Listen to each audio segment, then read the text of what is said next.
The SABC reporter Griselda Lewis. Let's go live to her now. Griselda, what's happening in Olievenhoutbosch tonight?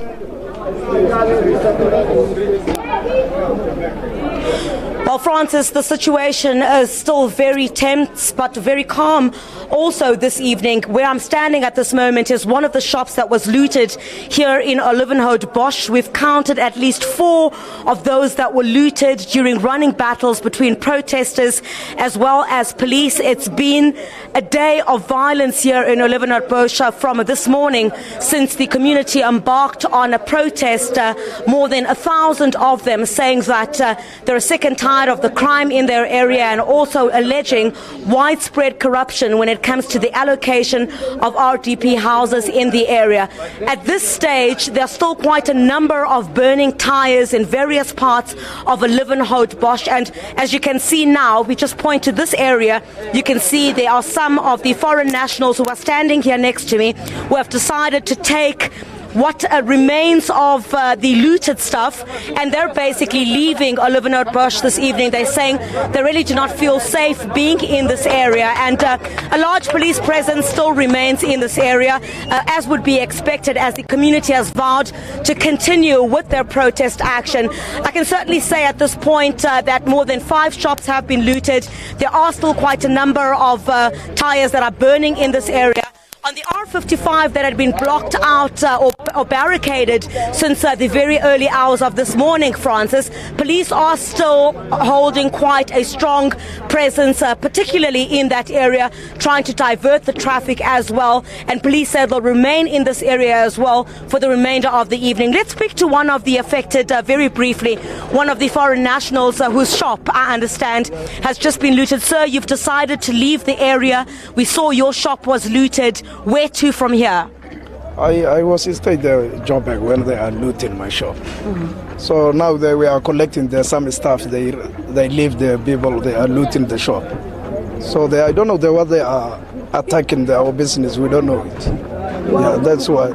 So we're gonna take the fridges and what is finished. So do you feel safe at all in this particular area? Because what we've seen now is that the residents are unhappy over certain service delivery demands, but now your shops are coming under attack.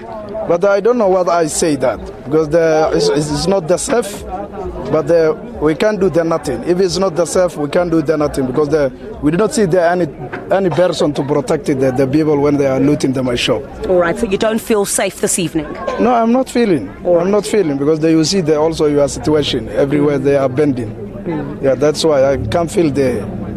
All right, so thank you very much for your time. I think I'm just going to go towards this direction. If you could ask the community just very briefly there, Francis, to give you a sense of exactly what's taking place in this community this evening. You can see these are just the remnants of the burning tires. You see just a bit of flames there. As I did indicate a bit earlier on, there are tires that are still being set alight in a number of the areas surrounding Olievenhoutbosch, and residents are saying they're going to continue with their action. And not too far from where I am here at the moment, if we can move towards this direction, you can see some of the taxis in this area as well are finding it very difficult to move through here because most of these roads themselves have been barricaded. You see now this is the vehicle with the foreign nationals who have decided they are not safe in this area any longer, and they're saying they cannot be in Olievenhoutbosch. We'll just move towards this direction just very quickly.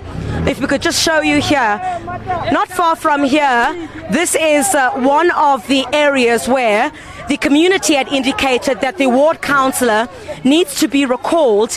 They're accusing him of corruption and selling RDP houses.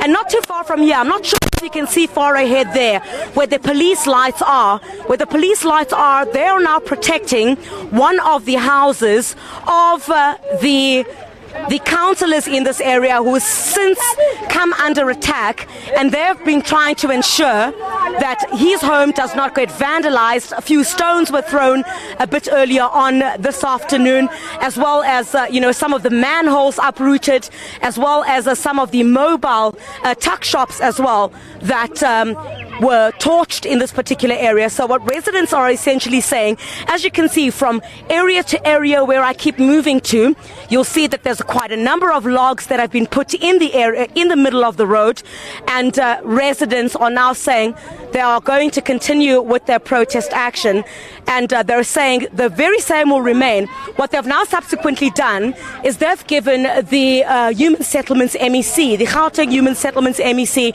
Paul Mashatile, 14 days to respond to their demands, and they're saying if that does not happen, they will return to the streets, because this is not the first time that we've seen this kind of action in Olievenhoutbosch. A bit earlier on, of course, just to wrap up there, Francis, the community did give a memorandum of demands to a representative who was sent by the MEC, and subsequently did give assurance to the community that the allegations of corruption when it comes to the allocation of housing will be attended to. We've also got assurances from the South African Police Service that the complaints of this community saying that when they do go and register with the authorities some of the criminal acts in this community, and those do not get the necessary attention, that the Gauteng Police Commissioner will certainly look into one of those aspects. But we're anticipating a very long night here in Olievenhoutbosch, as these residents say they want those who are responsible for the corruption in this area to be held to account.